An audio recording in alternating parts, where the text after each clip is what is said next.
सा था, 20 क्वेश्चन था 2016 का, परसेंटेज का। ठीक, एक ग्राहक द्वारा किसी खास उत्पाद की 19,000 मात्रा का एक क्रय उद्देश्य दिया गया है।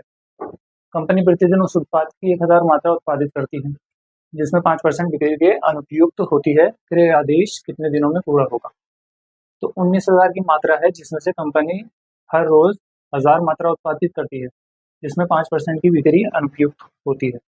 इसमें देखिए, हर दिन के 1,000 मात्रा उत्पादित करती है, यानी कि 1,000 उत्पादन हो रहा है कंपनी का, जिसमें से 5% की अनुपयुक्त है, डिवाइड बाई 100 इंटू 5%। ये तो सिंपल बेसिक ही है। 50 तो 50 अनुपयुक्त है, 50 अनुपयुक्त हैं, तो 950 उपयुक्त हैं। तो 950 एक दिन के हैं, तो 19,000 कितने दिन के हो गए?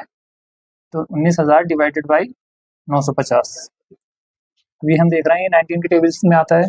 19 5 जा 19 1 जा 5 1 जा 5 2 जा 20। तो इसका आंसर क्या होगा?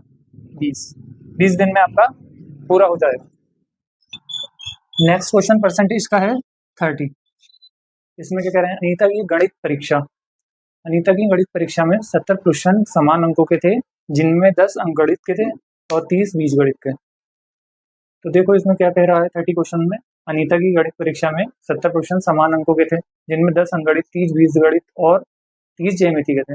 यद्यपि उसने अंकगणित 70%, बीजगणित के 40% और ज्यामिति के 60% प्रश्नों का सही उत्तर दिया, वह परीक्षा में सफल नहीं हुई, क्योंकि उसके अंक 60% से कम थे।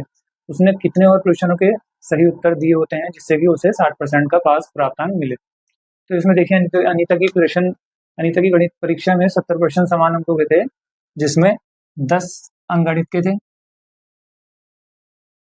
अंकगणित, 30 बीजगणित के और 30 ज्यामिति के।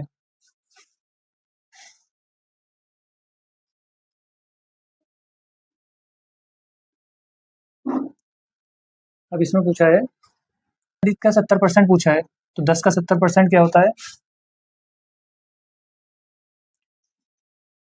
ठीक, 7। 10 का 70% 7 हो गया। 30 का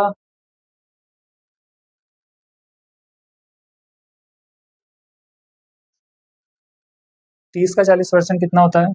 तो 30 से डिवाइड करके 100 इंटू 40। अब ये देखिए, ये जो है ना सिंपल परसेंटेज के जो क्वेश्चन 2016 में आते थे, तो ये पहले ही क्वालिफाइंग ही पेपर था इसका मतलब, क्योंकि जितनी पूछी जाती थी, जितनी ज़रूरत होती थी एक यूपीएससी में, उतने ही पूछे जाते थे। तो इस 30 क्वेश्चन ज्यामिति के थे, जो 60% ठीक किए हैं, तो इसका 60% क्या होगा? ये सिंपल बेसिक मैथ है, जो कि आप डायरेक्ट जो है ना शुरू के जो 10 ये शुरू के 5 साल जो हैं 2016 से लेकर के 2020 तक, इसमें आपके बेसिक आप करते रहिए और ये पीवाईक्यूज करते रहिए। बेसिक भी होता रहेगा आपका और पीवाईक्यूज भी होते रहेंगे, क्योंकि ये एक बेसिक लेवल माना जाता था पहले सीसेट का, ये बेसिक लेवल था। आज के तौर पर नहीं है, जैसे कि आज के इन 5 सालों में जो पेपर आ रहे हैं वो बेसिक लेवल पर नहीं आ रहे हैं, मतलब है वही, लेकिन घुमाकर पूछ रहे हैं। इसमें आप परसेंटेज अगर चैप्टर पढ़ रहे हैं तो अपना बेसिक क्लियर कीजिए और डायरेक्ट ये क्वेश्चन कर लीजिए 2016 से 2020 तक। इसमें आपको और कुछ नहीं करना है, ये खुद ही बेसिक वाले क्वेश्चन आते थे पहले, जो आते थे 10 साल पहले। ठीक, तो आगे क्या है इसका सवाल? 60% का सही उत्तर दिया है, वे परीक्षा में सफल नहीं हुई और 60% से कम थे। इसके अंक जो थे वो 60% से कम थे। तो कितने थे टोटल? 18 + 7 + 12 30 37 क्वेश्चन आए, और ये अब इसके टोटल कितने नंबर का पेपर था? 70 नंबर का पेपर था। 70 में से 37 आए हैं, इसका मतलब क्या है? 70 का 60% आनी चाहिए पास होने के लिए। तो 70 का 60% क्या हुआ? डिवाइड बाई 100 इंटू 60, 42, यानी कि इनके 42 क्वेश्चन आने चाहिए। तो इसका डिफरेंस कितना हुआ?